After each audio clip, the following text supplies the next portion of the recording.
Baby, said Bob Cole. Ladies and gentlemen, boys and girls, let's get right into it. My next guest grew up in the hockey town of Fort Saskatchewan, Alberta, and even played a year for his hometown junior traders before packing up for Grand Forks, North Dakota, where he played 3 years of college hockey, culminating with an NCAA national title in 2000. During his successful college run, he'd be chosen 42nd overall in the 1999 NHL entry draft and go on to play almost 500 games in the show. A gold medal winner in 2007 at the IIHF World Championship with Canada.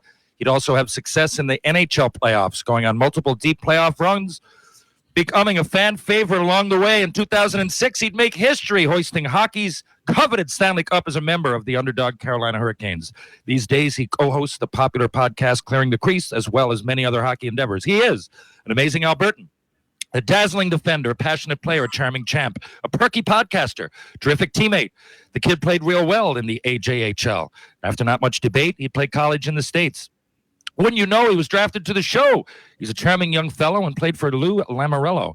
He had lots of fun on his Stanley Cup run. It couldn't have been finer when he played in Carolina. I'll tell you what's up. He took home the cup. A diamond is a rhombus, and he played in Columbus.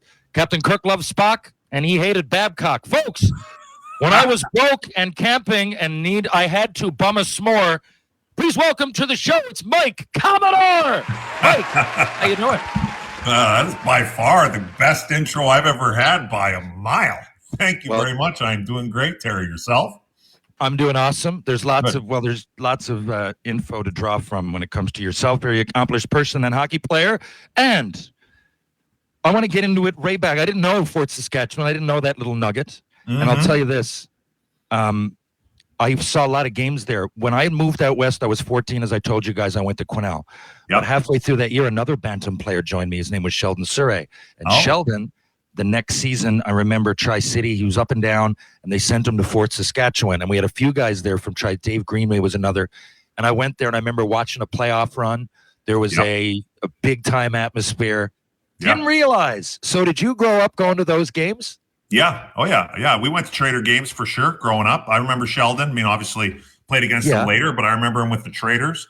It was a shame when they moved out of there, that whole thing. I don't know all the ins and outs of that, but I don't either. The games I saw were packed. Yeah. I think, and this is me guessing, this was a long time ago. I think what ended up happening after, because I was there in 97, and I want to say they went to St. Albert in early 2000s is my guess. I think what ended up happening, if I remember correctly, don't quote me on this, but I think they ended up getting there weren't enough local guys. Yeah. And so that always helps there. Back then there was a bunch of local guys like Fort Saskatchewan guys or right outside of town. And I think it kind of got spread out a little bit, but anyways. Isn't Ray Whitney from there? Ray Whitney's from there too. Yeah. He never played for the Traders. There were some really good players that played for the Traders, but Ray was a little too good for the Traders. So he was great in Spokane. But yeah, Ray's from there also. I'll actually see him a little later today, old Raven. So, hey, listen to this. So I had notes. I know most of your career anyway, so I don't need to, but I had notes. So I went by today. I got my Growlers check from 3 months ago. I just haven't been home much. I had some of these gigs that I've been doing. I had a couple of checks there. I had my notes on you, and it was a nice sunny day. And out behind my house, I get a little path, and there's a waterfall called Twin Falls. Never anybody around there. Old part of Mount Pearl. This place was built up when Mount Pearl started. It was the first little subdivision. Now there's 40,000 people. I mean, this was the first 100. So anyway, nice quiet area, and I sat on a rock with the falls coming down, and I just laid it for, it's Newfoundland. I should know the difference. It was really calm. All of a sudden, a little gust of wind. So it all fell into the water. So now I'm going, okay, the checks are ruined. I can still see it on the rock, and it kind of jolted me. And when I went to get it, I fell in the water myself. Okay. I got my phone in my left hand is the only thing. And I was thinking, just keep my phone up, and I punched myself in the jaw. Oh, yeah, this was a whole ordeal that just happened. I got hockey underwear on. I just had to come and thaw out. But anyway, I know. They can cut you a new check, Terry. They can cut you a new check. Yeah, I know. That's true. They're going to have to. Don't drown trying to get that thing. They'll get you a new one. I know. But anyway, so I know the Fort Saskatchewan thing. What I don't know, I mean, most people that get drafted, let alone in fairly high, fairly 42nd in the world, Like, were you a star growing up, and was your hero a hockey hero, or did you late bloom?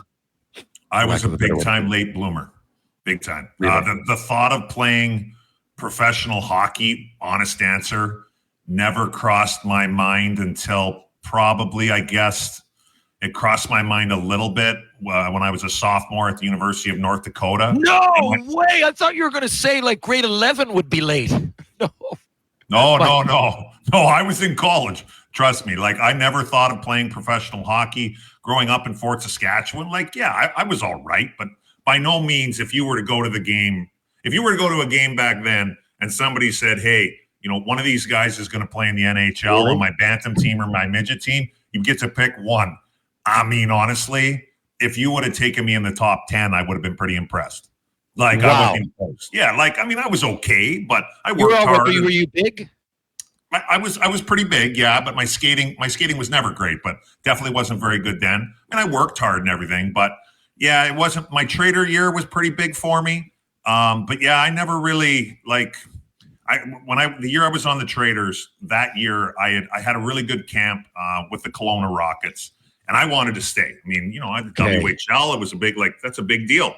And my mother, the reason I ended up in college, my mother was the principal at the high school in Fort Saskatchewan. So, and I know it's different now, like it's way better now, but back then, she'd get the odd story of, either a guy going off to junior and not going to class, or a guy going off to junior in the United States. Take Ray Whitney, for example. Ray goes to Spokane. Well, Ray comes back, to finish off his grade 12. Yeah. Well, and I'm pretty sure it wasn't funny at the time, but they laugh about it now. But the science in the United States wasn't equivalent to the science 30 in Canada. It was grade 11 science. So, credit's not transferring. So, anyways, long story short, my mom was just like, hey, graduate high school, then do whatever you want. You go wherever you want. So I wanted to stay in Kelowna. I came back, played for the Traders. And like I said, I didn't know one thing about college hockey. I'd never seen a game. I couldn't have named one team. I didn't even know it existed. And no clue. And in November at the Traders, after a practice, I'm sitting in the locker room. I'll never forget this. My head coach, Doug Shum, comes in. He's like, hey, Mike, BU's upstairs. You should go talk to him. I'm like, oh, okay, coach. And I'm like, I was sitting there by myself. I'm like, BU, yeah. BU? What the fuck is BU? So I'm like, no clue. So I go up, I put my pants on or whatever. I go upstairs. There's a guy sitting there. Hey, I forget his name. I got to get his name. I saw him years later too, and we laughed about it. And so he's like, hey, you ever thought of playing college hockey? I'm like, oh yeah, for sure. I got no idea what this guy's talking about. In my head, I'm like, college hockey. I was like, in college hockey, I kind of knew it was the University of Alberta. I didn't know anything else. Yeah. And so he hands me a pamphlet, thank God. And so I turn and look at it, BU, Boston University. I'm like, oh, okay. So I listened to him. And then anyways, I ended up going on a fly down to North Dakota. I had a blast. Wait. You went on a fly down to North Dakota. Did you go on the fly down to BU? You're allowed as many as you want, right? Or no? You're allowed 5. So I was probably visited by BU was the first team. Yale came, but they didn't like my SAT scores. But my SAT scores weren't bad. They were like 1270. I'm like, I ain't doing any better. Ivy League, yeah. Yeah, Ivy League stuff. And we couldn't afford it anyways. It was like financial aid stuff, not scholarship.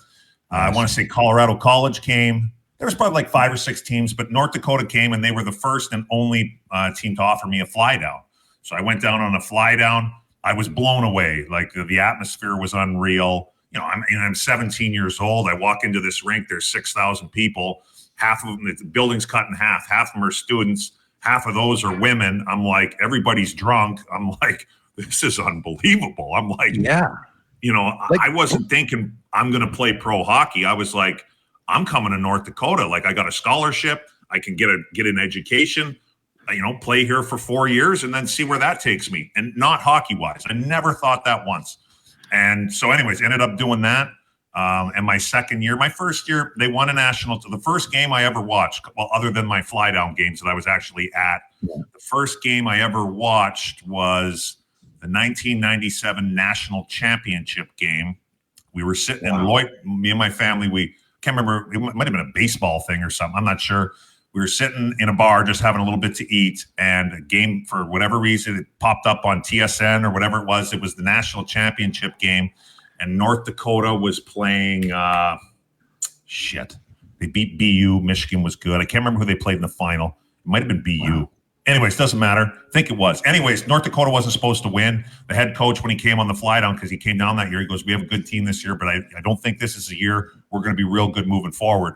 Well, they ended up winning. They won in 97. That was the first game I watched on TV, and then went there the next year. My freshman year, there wasn't a lot of turnover, so I didn't play a lot. I dressed for most of the games.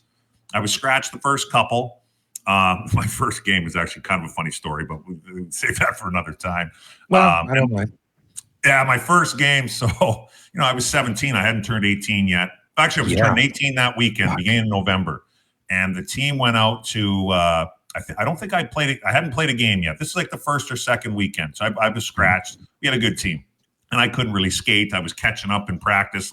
Never worked out before. I had a lot of catching up to do, a lot to learn. Understandable, yeah. Yeah, so they're playing in Colorado College, so in Colorado Springs. And we're listening to the game on the radio. They don't have it on TV. And so the game's going on. They brought an extra defenseman. I was the eighth guy. And so game's going on. D-man gets hurt. Game keeps going on. Another D-man gets hurt. And we're sitting. It's my birthday. So we're sitting in one of the guys' apartments right across the street from the dorms where all the freshmen stayed. And we're pounding beers. It's Friday night. Don't got anything to do until the team comes home. So the radio guy, he's on the radio. He's like, hey, Mike Commodore, if you're listening, you might want to pack a bag because you might be coming here to play tomorrow. I'm like, what? But this time I'd already had 15 beers. And so I'm looking at the other guys that didn't make the trip. They're like, oh, shit. And then he came on again and he said something like, hey, Mike, I think they're trying to get a hold of you. There was no cell phones. I think they're trying to get a hold of you. You better pack a bag and get back to the dorm. I'm like, oh, shit. So I run across the street to the dorm. My phone's ringing off the hook. The game had finished. And so they're like, we need you. We're down to 5D. You're playing tomorrow. So I pack a bag. Yeah, I'm drunk. Pack a bag, get on a flight the next day, fly to Colorado, in Colorado Springs, get in at whatever time, do the skate in the game. I mean, I'm 17 years old and, this game's too fast for me at the time as it is. B, I'm hungover. And C, I'm in Colorado Springs. There's no oxygen there. I played there a year for the Gold Kings, the now defunct Gold Kings. Went to lots of Colorado games. Huge advantage we have. The huge ice, too. It's one thing to have the elevation. Big time. It's as Olympic the gets. Olympic ice, which I hated. We didn't have that. Is an adventure. If you're a D starting out, oh, my God. I was so screwed. So I think I played, we won the game. I want to say I might have played, I don't know, 8 minutes, maybe 10 tops.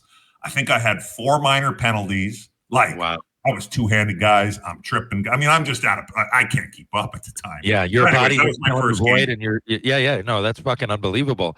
But listen, how do you accumulate hundreds of penalties? 1 year, I think you had 155. I could be wrong, but I think that's right. I dropped my notes, but okay. How do you do that in college? Because there's a limit on the fights, right? Big time, yeah. It's one fight, you get one game. 2 fights. So you got your 1 in.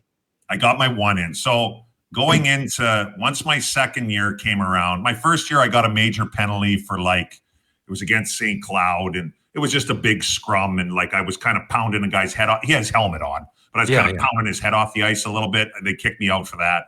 And then my second year, once I got, because I got into a few fights. That was still an era where penalty minutes mattered. If you're going to get, someone's going to go around me, whack them. And maybe next time he won't, so I get a lot of it. It just seems like a lot. Sorry to cut you off. No, that's all right. There was that. And there was also once my name was on the central scouting list, teams were like, well, this guy's 6'4", 220 pounds. Why did he go to college? He could have went to Kelowna. Yes, that's what I'm saying. It's a dichotomy of the mind. You're going out there. You want to help the team, but the scouts here know that I'm pretty tough too. So what a weird combination. Anyway, it was different. So my second and third year, I was like, okay, there's going to be one time a year I'm fighting.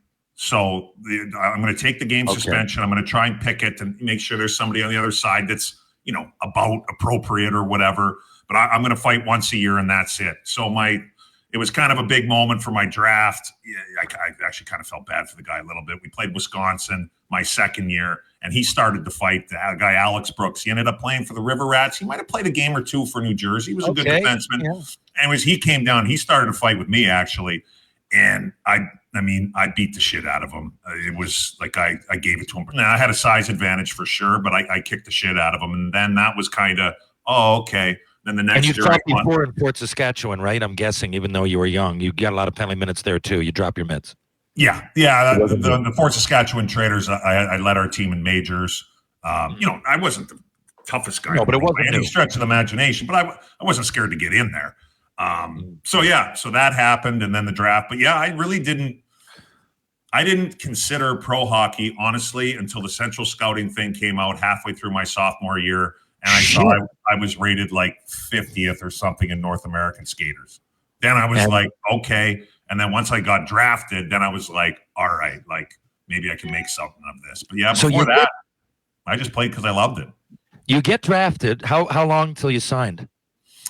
So I got drafted after my second year, and Lou didn't want to. Lou had a thing where you had to go to him. Like, he didn't want to be viewed as the guy, because he was at Providence College. So he didn't want to be viewed as the guy that was coming in and taking players out of college to sign them to pro deals. You had to go to him and say you're ready.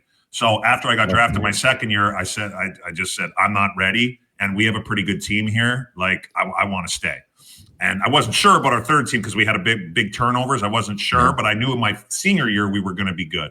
So came back, played a year. We ended up winning a national title that year. Out of the 3 years, that was the most unexpected year out of all three by Really? And where was it? It was actually in Providence College. In Providence. Sorry, not Providence College. It was in Providence where the Bruins play. Yeah, okay. Yeah, I played in that building lots. I know the building you're talking about. Yeah. I've actually seen Providence play in there. We went to a game. Okay, that's a vibe. Yeah, it was good. It was the last Frozen Four that they ever hosted at an arena that isn't like NHL capacity. Because I want to say that rink probably like 13,000, something like that. Right, that was the last time. From that point forward, it's always been in NHL rinks, 18,000, 20,000. But yeah, it was awesome. We played Boston College in the finals. We were an underdog there too. Like we played Maine in the semis. I mean, we had a good team, but I want to say out of the four teams, Maine were fucking good. I think Maine might have won it the year before or the year after. I paid somewhat attention back in the day when you just had the hockey news. They won it with Korea, and they were in there, I think, again too. They were good. They were good. We shut them out. I think it was 2-0 with an empty netter, and then we played Boston College in the finals. So out of 13,000 people, I would say there was, and North Dakota travel's great, but if you can't get tickets, you can't get tickets. So out of 13,000 people, fucking Providence. Oh my God. There was one section. We had one section of North Dakota fans, and the rest was all BC. You're down 2-0 before the game starts. Oh yeah, and they had good. I mean, that was the year where Mike Motto won the Hobie Baker. They had like 4 finalists on their team. Motto won it. Giunta was one of the finalists. Clemenson, I think, was a finalist. Jeff Farkas, I think, was a finalist. They had Brooks Orpik on the team. I mean, they had a good team. But we ended up beating them. I think it was 4-2 with an empty netter. Then after that, the summer came, and I didn't want to leave. Like, I love college. I noticed. You got 3 years there, so you could have gone your fourth, but said no. Could have gone my fourth, and we weren't losing. We were losing a couple of seniors, but most of the guys were back. So I'm like, man, we're going to be good again next year. I got treated really well in college. There were 2 reasons why I left. One is I had no money. In the summers, I would stay at the University of North Dakota because back then the dollar was like 50 cents up here. So I'm like, So I work on campus, and I was painting. I worked at the steam plant painting, which was fine. But I'm like, I work all summer. I got $2,000 in my account. Now, granted, that was back in the day of North Dakota. I'd show up to the bar with $10 in my pocket, and you're good. Get plenty to drink, and I'd leave with $6. Yeah, it was great. But I didn't have any money. And then kind of more importantly was it got to the point in college where if I would like just hit somebody hard, I was getting a penalty. I was going to ask that question. Yeah, it was getting out of control. Like, the more you play like a pro, the more you're getting penalized. I was getting penalized. And you're like, okay, I got one foot out the door here subconsciously. Yeah. If we would have lost to Boston College and not won, I would have went back. But once we won, I was like, hey, I'm getting way too many penalties. I don't have any money. You've won. Maybe it's time to go. Like, I'm not an All-American. Like, I'm not coming back for that kind of shit. As much as it would be nice to win another national title potentially, I got one, mission accomplished. I won my last college game. And so then I called Lou and said, if you want me, I'm ready. And then I was gone. Oh, is that okay? Yeah. And speaking of that, by the way, so I played in Boise, Idaho in 01-02, and it was half the team was ex-Maine guys. One guy, Bobby Stewart, scored the winner for him. Cal Ingraham played with Korea. It was unbelievable. We had one guy on our team from your squad, and fuck, I hated him at first, got to know him, got to like him. You take him with a grain of salt. He's full of shit, but you know that going in. Wes Dory. He just full of shit right off. Don't tell me how many posts you hit, Wes. Like, whatever, we're all here. But great guy. I ended up knowing from Northern Alberta, softball player anyway. Wes Dory and I were roommates freshman year. So I know Wes, really? Yeah, I know Wes very, very well. So Wes, really? Yeah. Oh, you know what I mean. I get at first he strikes you as a bit, I don't know, bombastic or cocky or ego, but then when you get to know him, you're like, okay, this guy's pretty cool. You take him with a grain of salt, you know. I know exactly what you're saying. When I first met Wes, he was a little bit cocky. He just set the record in Tier 2 playing in Weyburn. He had like 190 fucking points. He came to North Dakota. Him and I were roommates. He turned 21 as soon as we got into the dorms end of August. I hadn't turned 18 yet. Wow. And so Wes and I, and Wes had kind of a little bit of a tough start at UND. Yeah. Just because, he, like you just said, he comes across at first, he can come across as not great. So a lot of guys didn't like him at the beginning. But once we got going, like it took me a while too. Exactly. And then I'm like, man, this guy's actually, like you said, he's very sarcastic. He says a lot of shit like that comes in, but if you know, like at the end of the day, he is fucking around and he's looking for a laugh. Yes. And once you get that, like he ended up being one of my best buddies at school. He's a great dude. That's great. Yeah, okay. It's me too. I hung out with him the rest of that season. He's a good guy. I totally say it with love. Okay, so listen, you brought up Lamoriello. Now I've heard you on one of these. I don't know where. I thought I heard you, correct me if I'm wrong, say that he put on his skates. So he came on. Oh, this was a shit show. Hey, just one sec. Someone's at my door. Hold on. No problem. Hey, you dropped this on the ground out front of your house. Did I? Okay, yeah, thanks. There you go. No worries. I appreciate that. Yeah, we're just actually doing a fundraiser for CNIB for their guide dog program. I'm literally doing a podcast as we speak. No worries, man. Maybe another time though. Thank you. Hey, so they're going around. The guy goes, "You drop this, it's a joint." I don't know. We dropped it outside earlier. Oh, thank you. I went and got set for the week. Thanks a lot. And by the way, get out the door. Thanks. See you later. Yeah. Thank you. Can you please get the hell out of here? here? We have a couple. Bye. Don't let the door hit you on the way. No, trust me. I'm sure they'll come back. The boys are from the neighborhood. I recognize them. Okay. Now I heard you say it right. I don't know why. I don't know the ins and outs of this. But I thought I heard you say that Lou Lamoriello put on his skates. In my mind, it would probably be the last time he put them on. And I've never heard. I know so many players that played there that have never seen this. So what led to him putting on his skates and coming on the ice with you guys? I'll tell you exactly what happened. So I laugh now. Like I hear stories. So this was my first year pro. So 2000, 2001, New Jersey had just won the Stanley Cup the year before. And they were in the playoffs in 2001. This ended up being the year that they went to the finals and they lost to Ray Bourque and the Colorado Avalanche. Went to Game 7, I think. Really? I'm a black ace. So I laugh now when I hear stories about, I'll ask a guy like, I run into a guy, I was a black ace for Vegas. I'm like, oh, yeah, how was it? What'd you guys do? They're like, oh, it was great. We went golfing and we were doing all this and had a blast. I'm like, oh, okay. Well, that was not the case. If you were a black ace in New Jersey, especially in Jersey. Yeah, it wasn't the case for us either, but dude, Jersey, oh my God. Painful. So we would how bad were the workouts? You guys are getting worked out like you might get in a game and you're not getting in a game. Yeah. Like we're not getting in a game. Time we need you're exhausting yourself. We need a massive flu to we need the plague to sweep through the Devils for any of us to get a chance. So back then it was they had a practice rink in West Orange. Right across the street was the Turtle Brook Inn. It was basically a motel, which is fine. It was clean and everything, but nothing going on, nothing. And every day we had 2-a-days. So we would get to the rink, and Lou always laughed. He wanted us to feel like part of the team, but I never saw anybody that played for the Devils. Like, we were in there. If they Are were you guys practicing, totally separate? Are you on the ice with them? Or we would go on at least with never the team saw and them. get the fuck out of their way, and then we'd come on later. But we were, oh my God, no way. You didn't Oh even no, see yeah, we were gone. Like, I never What do you saw mean? any of those guys. Like So your we own would, dressing if they room? practiced at 11, we were on the ice at 8. We practiced for an hour and a half. There was like, I don't know, 7 or 8 of us. Wow, okay. And we're gone. Like, Lou is like, if any of us are in the rink, like, we weren't even, our stuff wasn't even in the part of the rink where the Devils are. Our stuff was in like a public. No, we wanted you to be part of it. Now get the fuck away from the regulars. Oh, yeah. We had nothing to do with it. And they worked us hard. So we had the coaches there, like Bobby Carpenter was there, and they worked us hard. And, we're doing this, for the first little bit, it was okay, but they ended up going to the finals. So we're doing this shit for 2 months. Yeah. And there's no, like, I want to say in 2 months, we had like 2 off days, maybe. Like it was on and it was hard. So as you can imagine, like, we get down round 1, we get past round 1, past round 2. Like, these practices are starting to get fucking nasty. There's only 8 of us on the ice. Everybody's pissed off. We all know we're not going to play. Guys want to go home. They want to go home for the summer, whatever. Yeah. So things are getting kind of dirty.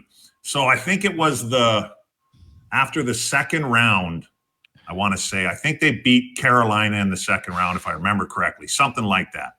And they beat them on the road. So we had a day off the next day. I think it was a day off the next day. And we weren't supposed to have to be at the rink for I think we were supposed to have 2 days off. So we're sitting there in the Turtlebrook Inn. What's that?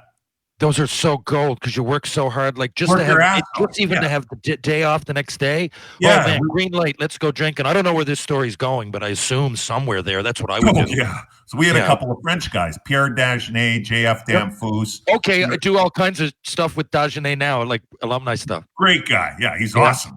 And so we need so I call Bobby Carpenter. And look, I like Bobby, but I got a bone to pick with him about this a little bit. I call Bobby. We're at the Turtlebrook Inn, and it's not like we're just going to the rink and back to the hotel. We got nothing to do. I'm like, hey, Bobby. I go, look, man, I'm speaking for all the guys. The guys are on the road. If they win tonight, we get a couple days off, I think, or we don't have to. Yeah, he's like, yeah, you don't have to be at the rink for 48 hours. I'm like, look, can we go up to Montreal and just for 2 nights? We'll drive patio up there. Season. Patio fucking season in La Belle Province. Give me. Just dying for something. Would it be okay? We'll take off. We'll be back in time. We're supposed to be back by whatever.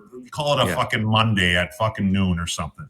And Bobby, he denied it after, but Bobby, I swear to God's like, yeah, 100%. You guys go. That's what I would do. I'm like, perfect. Hang up the phone. I'm like, fellas, we got a 48-hour pass. Let's go. So we get in the car, drive up to Montreal, have a nice time for one night. It's the next morning at 6 a.m. Oh, no. Because this is green light, Phil, so you shouldn't have to worry about anything here. Shouldn't have to worry about anything. Oh, God. My phone is ringing off the fucking hook. Oh, no. I look. It's Bobby. I'm like, hey, Bobby, what's up? He's like, where are you? I go, I told you we were going to Montreal, Bobby. He's like, Montreal? What are you doing there? I'm like, I'm looking at the phone. I'm like, I just talked to this guy yesterday. He asked me to come up here. Like, what do you mean? And I go, I told you about all this. He goes, you got to be back here. Lude wants you guys on the ice by 1 o'clock or something. I'm like, are you serious? We're fucking 6 hours away driving. He goes, you got to get back, Mike. I'm like, holy fuck. Oh, my Wake up, Dash. I go, dude, we got to go right now. Call JF Damfous. He meets us on the highway. I drive Dash's Denali. I drove 95 miles an hour, and I mean, I fucking pinned it. We end up getting there. Everybody gets in. We have a meeting. Lou is fucking pissed. Doesn't really say anything to us. He's practicing 30. I'm like, holy fuck. Oh, my God. And they just won the series. They're going to the third round. He doesn't have any reason to be pissed. This should be water off a duck's back. A joke. Fuck. Big time.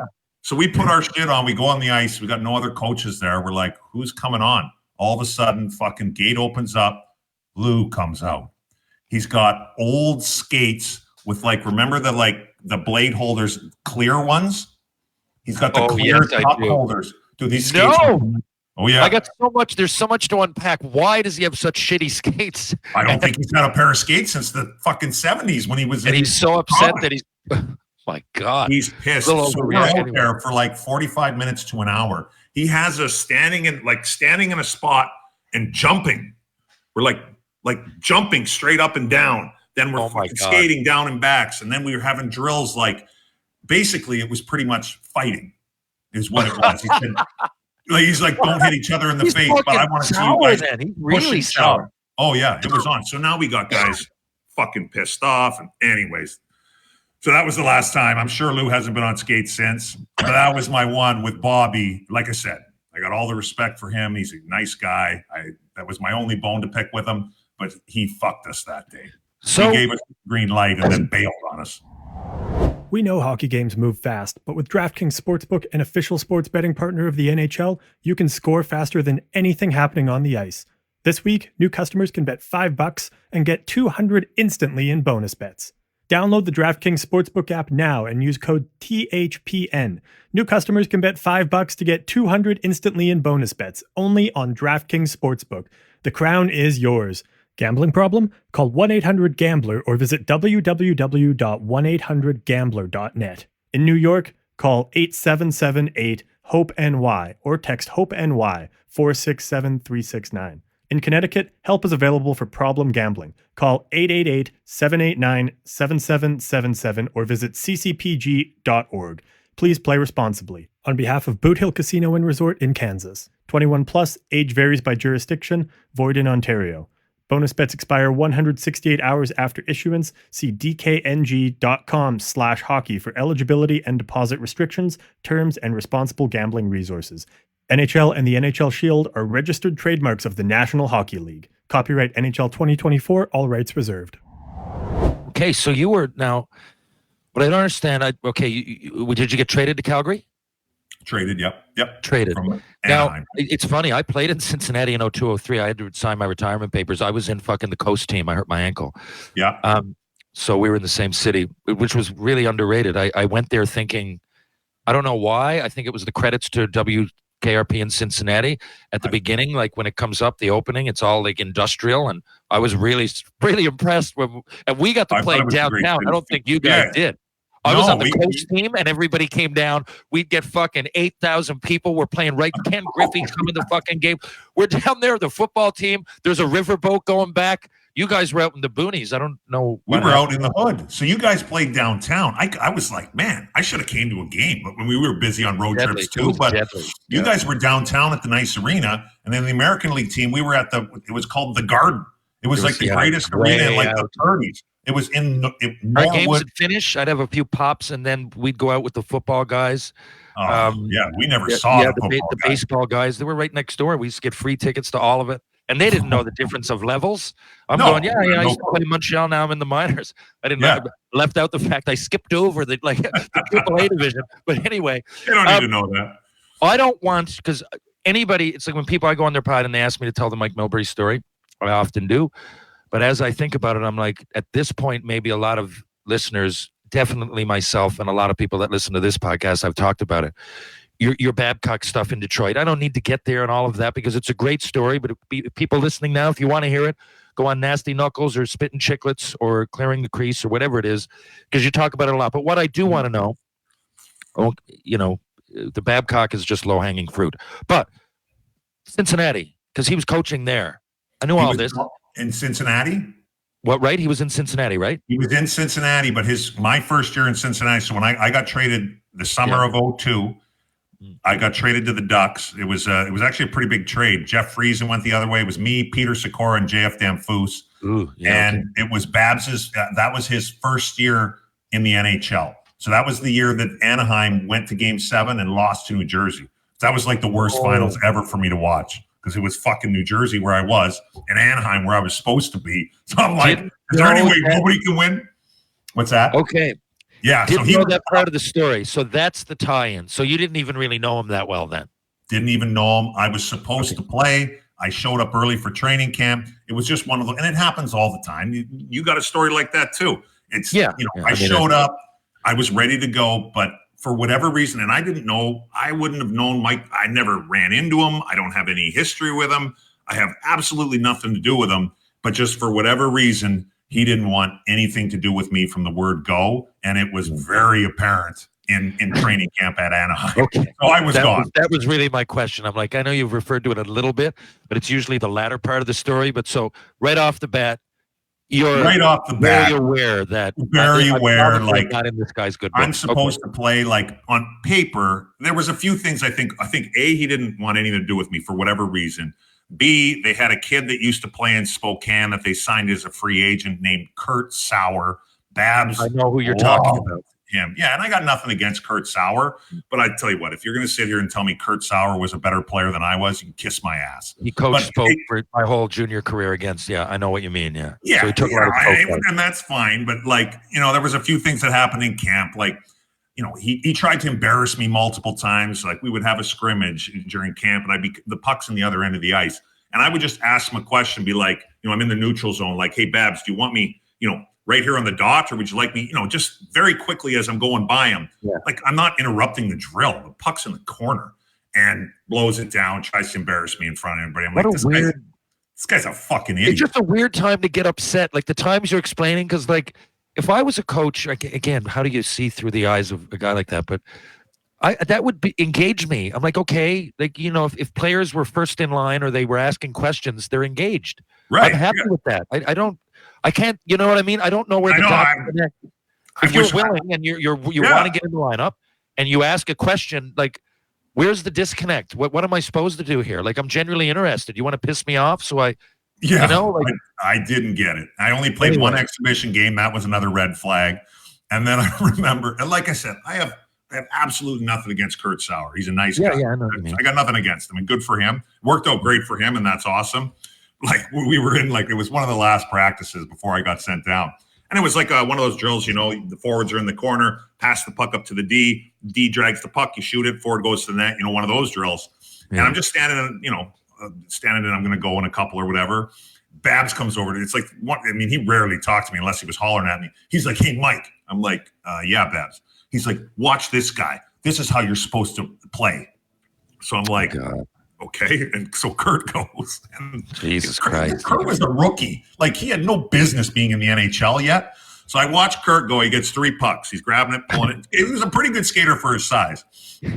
First shot he fans on. Second one he fires off the glass. And the third one's in the corner. I sit there. I turn to Babs, and I go, "Are you fucking kidding me?" And he just skated away. And I'm like, I'm fucked here. It's funny because it's funny. I really identify. Tyrion would be like that with me. And I remember, and it was before the time that your agent would get involved, or like, I don't even know. Like, to me, it was a problem I was going to solve on my own. And I never like ratted much or anything, but I remember Ray-Jean Houle asking me, and there was a disconnect in French always. Even that's half the reason between me and him. There's always that disconnect. And Reggie was a pretty good guy. I mean, he was the GM when I was there. I still say I think you give a first rounder 100 games to fail, especially when you're successful at every other level coming up. But I don't hate the fucking guy. He's ahead of the alumni now. I went to a game with him last year. He got my daughter in. Really, no hard feelings. But with Tyrion, I found there was a level of ignorance to it. And being that he wasn't treating me like a human. But anyway, I go in. When Reggie asked me, I said, I don't know how else to put it in perspective. But I said, have you ever seen the Simpsons episode? It's really early in the Simpsons where they had a charity softball, and he keeps telling, I think it's A-Rod, to shave those sideburns. No, it's Mattingly. Shave those fucking sideburns. He's like, what are you talking about? And that was it. Like, I would go, like he just said, look at Kirk do it. And you're going, but he's not doing it right. And you know that. Like, this is black versus white. This is obvious. And I'm like, I don't know. And he would tell me to go out and do something, and I'd do it. And I'd come back, and he's like, watch Matt Higgins. And I love Matt Higgins, but I'm like, what's he doing that I don't even understand what you're telling me anymore. Right. Just, I just probably tell that you don't like me. Yes. Anyway. Okay. So I didn't realize this, man, until I looked this up again. Like, you didn't play that many games in Calgary. That's where you came on my radar. And and then you guys went and had this magical playoff. And part of that, now there's this, I got to unpack a lot. So first of all, Calgary regular season, you play 6 games in 02-03. 03-04, you play 12. But 03-04, you played 20 in the playoffs. So your playoff games played that year was more than, which is like a perfect story that people don't realize. So you're new in the NHL. I know you played a little bit in Jersey, but parts of 2 seasons.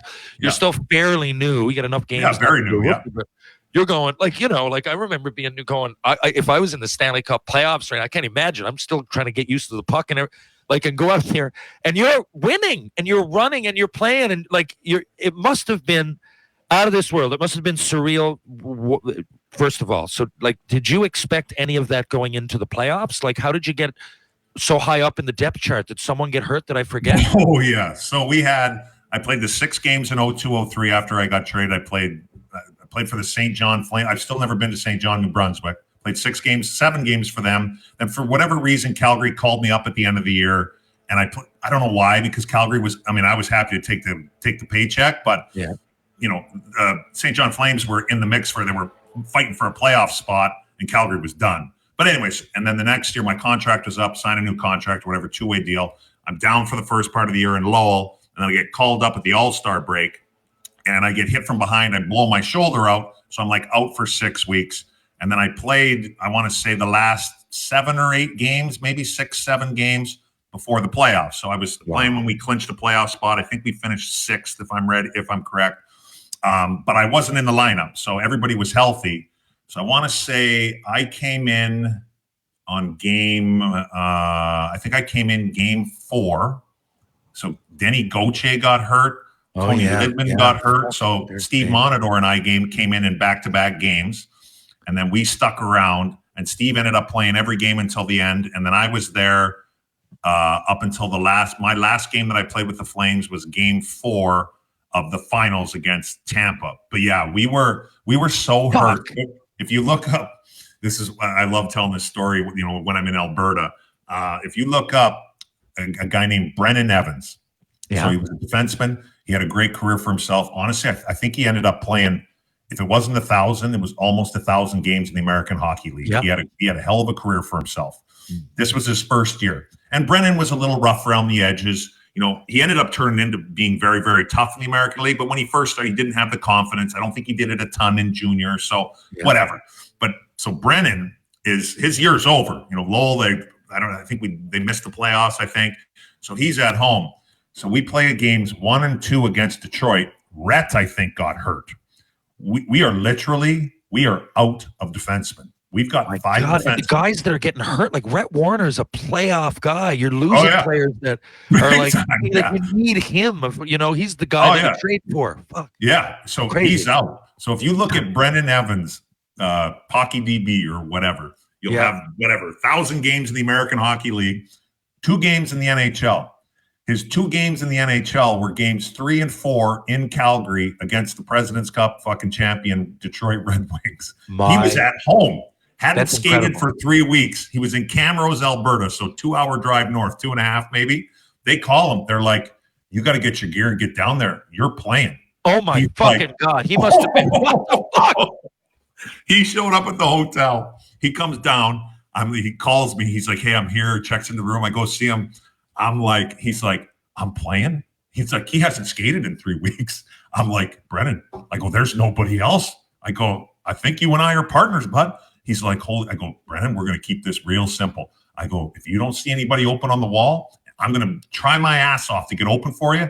If I'm not open, shoot it off the fucking glass. We go, that's all we need to do. Just get the thing out. I'm going to do the same thing. He goes, perfect. So yeah, the injuries were insane, but yeah. This is funny though. This is funny because that approach, like, just think, and that's a good approach. Like, if I'm coming in and I go, okay, at least I can be safe. Whereas whoever you're playing along the way is going, like, let's fucking crush. Like, it's the NHL playoffs. You guys are in a weird position because you're going, okay, let's not step on each other's toes here. Let's figure it. And other teams are like, and you're winning though. You're winning. I can't fucking believe. So it must have. This is wild. It's a great story for Brennan Evans as well. It's great. It was awesome. He had a great experience. And then, like that series, like I looked at it actually a few days ago. It came up. So I was you look at the rosters, especially in that second round. After we won the second round, I remember Daryl coming in. Was that Detroit? Detroit, yeah. So Detroit, who were fucking on every year for Every year during that time, they were dangereux. They It could have was won the cup for 10 years in a row. It was Well, it fucking did. Lindstrom, Datsuk, Zetterberg, Brett Hall, Steve man. Yzerman, Brendan Shanahan, Robert Lang, Ray Whitney. Sorry, I mean the fucking, and I'm missing like fucking Holmstrom. I'm missing fucking like 7 guys. Yeah. But like we won this game. This is an amazing fucking. This kind of sums up the series. We won in 6. We won game 6 was at home. We won in 6. In the last 2 games, we won both games. We scored 1 regulation goal. Wow. And probably outshot. Didn't Kipper go on a run? Oh, fuck. It was unbelievable. I sent a tweet out after he got, I couldn't make his ceremony, unfortunately, but I don't remember and I was probably playing, I don't know, 12, 14 minutes a night, maybe something like that. I don't remember, and I mean, I'm sure, you only remember, it's a long time ago, but I just remember a couple of those games being out there on the ice, and I'm like, it was basically fucking, however much time I spent on the ice, it was basically a full fucking D-zone coverage. That's what it was. Neutral zone and D-zone, and I remember the puck just being whipped around and fucking one-timers flying by me, and fucking Kipper was saving everything. It was amazing. Incredible. It was otherworldly. Oh, it was amazing. Does anybody talk about this? It's just coming to my mind now. But fuck, because I never hear anybody really refer to it. But I remember watching, wasn't it Gelina? Didn't the puck go over the line? No one brings that up. Wasn't there a game there that the puck went over the line? And I think it was overtime or something, or late in the game. It wasn't in overtime, but this comes up a lot. So it was. Okay, it does. I might get the numbers a little screwed up, but I believe. So I wasn't playing in games 5, 6, and 7. So game 6. We won game 5 in Tampa. So now we're up 3-2. And 3-2, man. Yeah. Yeah. So me and Brendan Evans are sitting up in the press box, and I'm like, fuck Brendan. I'm like, we might have one more fucking one. We got to win one of the next 2 games. The city was ready to fucking explode. So we're sitting up there. Place was going bananas. It was, I want to say there was like 4 or 5 minutes left in the 3rd period. The game was 2-2, I believe. And that's when that play happened where Marty goes down, and it looks like the puck was passed, like it was on Habby Boulin's pad, but his pad was inside the goal line. Yeah. They didn't have a camera like they didn't. Right. It came in like right after. Yeah. So it goes in. Well, it looks like nobody really knew what to do. Marty kind of stops, and I think he might have kind of raised his hands for a second. Place kind of goes a little bit crazy, but then there's no whistle. So Marty, when he tells the story, he's like, I didn't know what to do, so I just kept playing. And I'm like, yeah, I get it. So the play goes on. Yeah, apparently, I'd heard after the fact. So the NHL, this is kind of screwed up. The NHL didn't have a camera that was like right down on the goal line, but NBC or whoever John Davidson was working for at the time did. John thought the puck. I heard this like years later. John thought the puck was in. So after that play happens, the whistle goes. He was like running around up top in the press area, trying to find somebody to be like, "Hey, look, like this at least needs to get looked at." And nothing ever happening of it. We end up going overtime. Marty St. Louis scores right away in overtime, and we go to Game 7, and they won Game 7. We just ran out of gas in Game 7. Wow. Yeah, and that would have been, if that would have counted, Marty Gelina would have went 4 for 4 with series clinching goals that playoffs. Wow. Scored against Vancouver to win in overtime Game 7. He scored in overtime in Game 6 against Detroit to finish him off. I can't remember the San Jose goal, but he scored the series clinching goal there. That would have been 4 for 4. Talk about playoff guys, right? Playoff guys that that guy had it good. He's always good. I mean, he's better than good. But guys that raise it up in the playoffs. Yeah. Wow. So, by the way, was that the year? Was that the year of the robe? No, that was in Carolina. That was in Carolina when you guys went. Later, but that's vaguely in my mind too, because which is really only. It's Jesus. It's 2 years later. 2 years, yeah, because the next year was the lockout year, so there was no NHL. Lockout year. Oh yeah. God, yeah. So, oh my God, too. You're thinking, okay, I'm rolling. I'm up. I don't have to play in that league anymore, and it's the lockout. Yeah. And you're still young enough, so you're like a vet, really. And on there, oh my God, I can only imagine what that felt like. You're regressing, and you have no choice. I finally signed a 2-year deal. I signed 2-year for whatever league minimum, maybe $25,000 above it. 2-year contract, one way. I'm like, yes.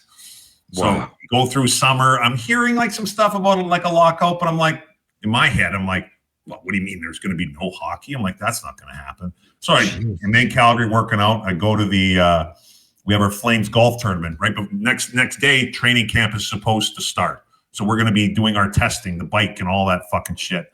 And so, whenever all the way there, I can't really remember. So, okay, so you guys were at camp like it was going to happen. Weird that they didn't call it off before that, but anyway. Well, so the day before training camp is supposed to start, we have this golf tournament. I show up, in my mind, I'm like, the season's going to start. Like, I got to fucking testing the next day.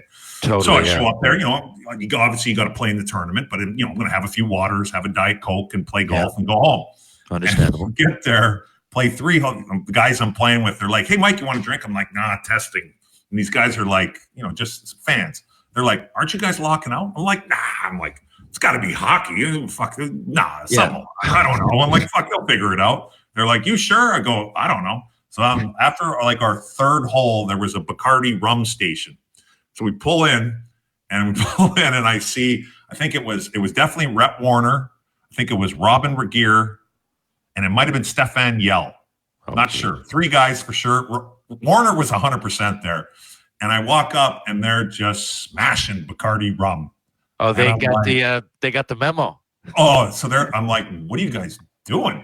And they're like, Mike, lockout's hitting tomorrow, dude. Have a drink. We're not playing. I'm like, are you serious? They're like, trust me, we're not playing. Have a drink. So anyways, I ended up getting crushed, had a good time. Lockout hits the next day. I kind of don't – I know I need to play. I had an offer to go play in Europe, but I'm like – but I was definitely – I'm like, fuck me. And I'm like, well, I got to go play in the American League. So I called Daryl, and I'm like, hey, Daryl, like I just went to the finals. Like, I'm a veteran in this league now, in the American League. Like, I think I should be making, 6 figures. I should be making $100,000. Daryl's response is like, I'll pay you $50 if you don't like it. Go find somewhere else to play. And I'm like, not even literally, nothing. So $50,000, which literally didn't even cover costs with rent and a rental car. Like, I was losing money, but I was pissed at the time. But in hindsight, on the way, when you look at it, looking back on how everything worked out, it ended up being the best thing that happened to my career because I went down to Lowell. Tom Rowe was the coach. He played me a shitload. That was the only year ever where I can legitimately say I should have been in the All-Star game. I just wasn't because I wasn't a big enough name. The American League was unreal. Every team, the top 3D and the top 2.5 lines at least were all in the NHL the next year. I had a great year. I was playing power play, penalty kill. We had a good team in Lowell.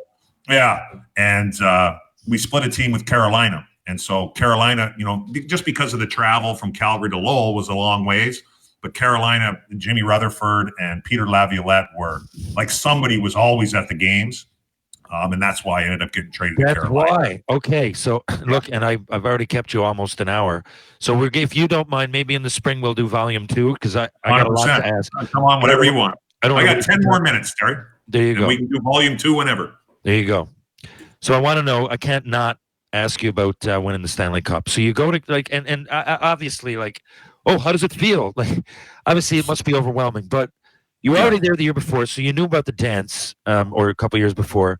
Yep. But I don't remember Carolina being talked about as a team that were rated to win. Maybe you can correct me if I'm wrong. I'm not in any way underestimating. You had a great squad, but when you came into that season, I mean, you're probably thinking, hey, even though you've already been I want to make it in good standing. I want to be a solid NHLer. Did you realize that you had a Stanley Cup team? Did you guys realize that during the year? At some point, it must have clicked. At some point, it clicked a little bit, but going in, when I got traded to Carolina, I got traded the day Crosby got drafted. I got traded on the draft day. I didn't know anybody on the team. I didn't know anything about Carolina Hurricanes other than that they were dog shit in 03-04. That's all I knew. That's what I'm saying. I didn't know anything else. Didn't know anything. And so going into the season, well, at first I was pissed, and then I'm like, you know what? I looked at the roster. I was like, because I'm like Calgary. I'm like, but then I'm like, you know what? They got, including me, there's 7 or 8 guys on one-way contracts, and we have Dion Phaneuf coming in. So obviously he's going to play. Yeah, I mean, so I'm like, it's going to be the same thing for me in Calgary. Like, I'll be lucky if there's no injuries, I'm in the minors again, unless they trade a couple people. So it was a good opportunity for me. But yeah, I showed up there. I think we were picked by the experts. Now, granted, a lot of the rules changed. And looking back, I think one of the major reasons why we won was Jimmy Rutherford was the quickest guy to put a team together to adjust to the new rules. There was no hooking, there was no holding, and like that stuff changed. So we ended up having a team. We were great. I didn't expect it because I didn't really know anybody there, but right from the word go, we were fucking good. Like, I think we lost 3 games in a row once. Wow. I think it was in March. We rarely lost 2 in a row. We went on a couple 9-game winning streaks. Like, we were good. And so as the year went on, it was like, we have a good team, but people were like, okay, it's Carolina. And like, kind of our bigger name dudes. Yeah. Well, the big name guys were older, and our younger guys who ended up being big names were very young. Your Eric Stahls and your Justin Williams and Cam Wards of the world, they were young. So nobody really knew yet. So yeah, we ended up losing our last regular season game. If we would have won that, we would have been first in the East. We lost it. So we ended up finishing second. And then we went from there. And what happened with the bathrobe? I remember that catching on, like people talking about it, fans showing up to the game, but I don't know why. It was so at Christmas time, the beginning of December, the Carolina Hurricanes put a little folder or a little pamphlet in your change stall, and it was pick a Christmas gift from the Carolina Hurricanes. So I look at this fucking thing. There's like 4 or 5. I mean, I'm a single guy renting a place, living with Jesse Bolleries. We're living like college kids, really. And I'm looking at this and I'm like, there's like a wine set. I'm like, I don't drink wine. There was like a barbecue set. I'm like, I don't like none of this shit I'm going to use. The only thing in there, I'm like, oh, there's a bathrobe. I'm like, I might use that. So I just checked that. I'm like, I'll take a bathrobe. By the time it showed up, it was like probably March. And it shows up, so it's in my change stall. And so I'm like, this thing's kind of nice. So I just put it on in there, and Glenn Wesley walks in. And at this point, Glenn Wesley played like fucking 2 million games in the NHL. Yeah. He's like the ultimate veteran. And he's like, he starts laughing. He's like, oh, Mike. He's like, that looks really good. I'm like, veteran. I always called him veteran. I'm like, oh, veteran, you like that? He's like, yeah. He's like, go get Bobby, one of our equipment guys. He's like, get him to stitch your numbers into it. And I'm like, I go, well, that's a little much, isn't it, veteran? He goes, no. I'm like, fuck, you're the boss. So he goes, stitch 22 in on the side. So I put it on. I come into the room. I do a little dance. Everybody kind of laughs. And then I just wore it before every game. Like before I would just sit around in it, drink a pot of coffee, bullshit. And then I go about warming up and go on the ice for warm-ups or whatever. And then it kind of turned into a thing like, I want to say right at the beginning of playoffs, somebody caught it on TV, and then the TV as the playoffs. That's what happened. That's what happens, right? I mean, the media is always looking for, especially as the they're playoffs. looking for something. They're looking for something, right? It's the and same guy. The hair already had people taking. Yeah, the hair already had that going. During all this, you did go on deep playoff runs. Yeah, but so I see the novelty. Now, look, the next time we're going to pick up with I want to hear about the World Championship. I only got a few left. Rapid fire randoms, I call them, and they're just pretty easy. We'll be out of here in 5 minutes. Are you good? Okay. Yep, I'm good. Here we go. Mike Commodore, rapid fire randoms. Okay, let's see. You go to the NHL awards. You have had a good time. Babcock's there for some reason. You've had a few beers. You punch him. His head hits the curbs. He dies. It's in Texas, so now you're on death row. What do you pick for a meal? All I had to do was say death row meal. Yeah, really, I will go with a steak, just a straight up steak. Yeah. Straight up steak. I'll end it how I started, steak. Hey, nice. Superpower, you get to pick. You've accidentally hit Aladdin's lamp or something of the sort. Rocket Richard's lamp there. You on the way to a game, you're shit-faced, but something happens. Now, Genie pairs, you can have one superpower the rest of your life. What would it be? You know what? I'll just go with the first things that pop in my mind. I can fly. That'd make things a lot earlier if I could just fly around. It really would. And it'd be fun. It'd be quick. It'd be efficient. It's a nice power to have. Your favorite athlete ever outside of hockey? Favorite athlete ever outside of hockey? Oh, God. I mean, there's a bunch. You know what? I'll say I didn't like him at first, but, I've gotten into it more and more. But I'll go with Tiger Woods. Ah, That's a nice popular answer. choice. You're going on a let's see. SpaceX is going to do a space exploration, and they got a bunch of civilians that they're putting on. So you're going to Mars and back. It's going to be 3 months there, 3 months back. Mhm. You got to pick. You're only going with 4 people. They're all going to be teammates. Which teammate do you pick to be a DJ, and which pick do you? 3 people. Which one is a DJ, and which one's a chef?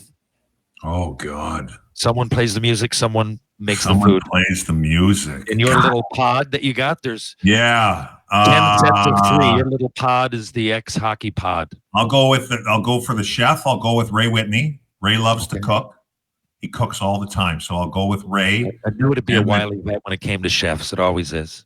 And DJ, God, who always ran the music? DJ, I'll stick with Carolina. I'll go with Chad LaRose. Okay. Yeah. Good to know. I didn't know that about him. You got a time machine. You have same thing. Stubbed your toe on another lamp. The genie gets out and says you have a time machine. You can go in. Now, this won't affect time. There's no butterfly effect. You can go back if you want and see your grandfather and, hanging out at the fucking local soda shop. You can go in the future. You can go 300 years in the future. You can go see the dinosaurs if you believe in those. Whatever happened, I do. I'm not saying I don't, but some people don't. You can go anywhere you want to go for one day and, see what goes on. God, that's a good question. You know what? I'm just going with the first thing that popped in my mind. I never met my dad's dad, so I go back to some point there where I could meet him. And it'd be a cool time to go. Whenever that would be early 20th century, and it'd be hip hop. Yeah. There'd be a lot of new inventions are happening. Plus, you get to meet a really close relative. That's a good answer. Yeah. What was on a perfect pizza? What's on a perfect pizza? Yeah. You know what? I'm a big ham and pineapple guy. I love it too. God, get shit on to it. Man, that's by far. If I try not to eat too much pizza because I don't want to be tipping the scales at 300 pounds, but if I do, I'm always looking for it. Something about salty and sweet. Oh man, I have the only nut I'm not allergic to is cashews, and I get the cashews and I put chocolate chips in there. Same sort of thing. When it comes, it's a nice little dessert for the same reason. Okay. Every time you're on an escalator, a crosswalk, or a moving pedestal, or what do they call it? Pedway. Yep. Every time a song is going to play, whether you like it or not.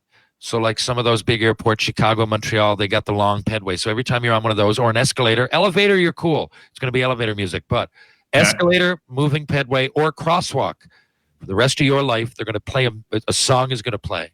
What do you want it to be? Enter Sandman by Metallica. Enter Sandman. Great fucking answer. What's the school that plays that? The football team comes out and Jesus Christ. Oh, it's on my list. It's Virginia Tech. Oh man, I gotta go. It's on your list. Go. Maybe that's when we actually meet in person.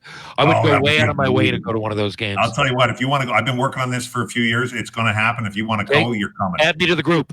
I'm serious. Okay. I've been working on it too. When I go, you're coming. It would be unbelievable. Beautiful. Love it. Rapid Fire Randoms has produced yet another good time. 2 more questions. 300 years from now, you got to pick a movie that you think these people will laugh. Oh man, that's a good. I know it is, but I thought about it like 300 years ago. I guess like there's movies, even though they're made now, that happen. So I don't think our way of life would be, and we document everything now. So I don't think it'd be too hard to understand. But obviously, there's going to be differences. Yeah, I mean, the first one that popped to mind was Happy Gilmore. Well, you know. Or you know what? Let me change that. I'll go with another one that always makes me laugh, and anytime I see it, even if there's commercials, I stop and watch it. Major League. Major League, yeah. I love that show. There's one of I think 30. I think any movie. I thought about that at first and it was like futuristic, but I really think anything that really makes you laugh now, like they're still humans. Yeah, right? I don't know, things might be improved, but you still live in a house and there's sports and there's funny movies that are based on Shakespeare's time. So why I get that. Okay, last question. 5 guys and a goalie. You got an all-time team. So hypothetically, everybody's in their prime. I've got a team. Doesn't really matter about that. You've got a team. There's $10,000 in the middle. Hypothetically, your 5 and a goalie beats my 5 and a goalie. You keep the money. Who are you picking? All-time team can't have Howe, Gretzky, or Lemieux, or any Montreal Canadiens. Okay. You know what? I'll try and go with guys that I played with because I got traded a lot, and I can do. Okay, in goal, I'll do Mika Kiprusoff. Beautiful. On defense, I'll take Scott Niedermayer and Nick Lidstrom. And they're the 2 that I took anyway. Like at the very beginning, there's only 3 questions there I ask every single person. Yeah. That my initial answer for the 2 would be 2 of those, and you fucking played with them anyway. Now you can move forward. This is wild. Yeah. And forward, God, Jerome McGinley. Played with him too. I went 3 picks ahead of Iggy. If you can imagine that. I had a ham sandwich and a coffee before Iggy's name got taken at the draft. How about that? Oh yeah, that's right. I joke with him about that. Clearly, went 2 different directions after that. Anyway, sorry, but yeah, he's a great fucking pick. What a 2-way player. People are already starting to forget how fucking great he was. How fucking good he was. So you took him. What was your second? I'll take Rick Nash. Rick Nash, yes, forgot about that. You played with a legend in Columbus. Yeah, and I'll go with somebody, a proven winner, wherever he went. A little off the board, maybe, but oh god, I just thought of some more guys on. Fuck, I mean, it's tough to say no to Datsuk and fucking Zetterberg. It really I'll is. go with the first one that came to mind. I'll go with another proven winner. I'll go with Justin Williams. There, nice. Little bit off the board. I mean, with no disrespect to Pav and fuck, you can make a few teams, but Willie was a good player. Hey, not flashy, wasn't the fastest guy. And another big timer. Another big time play clutch. There's something to be said. Yeah. Not every clutch player is going to come through every single time, but there's a reason that they're consistently in the mix, right? They're consistently in the mix. And that guy, fuck. Yeah, he was the perennial clutch guy. Anyway, thanks. I really appreciate it. We'll pick up where that left off next time. Yeah. If you need me for yours, I will return the favor. Now, think of in the next calendar year, we got to try to get to see Virginia Tech. Okay, Virginia Tech football. I look at it every year, and trust, honestly, you're going to hear. We're going to do it at some point. We're fucking doing it. There you go. We got many common denominator friends, right? Yeah. Let's get in their ears. Oh yeah. Okay. Thanks for doing this today. All right. Thanks, Terry. I appreciate it, man. Really appreciate it. Okay. Talk soon, Kami. Okay.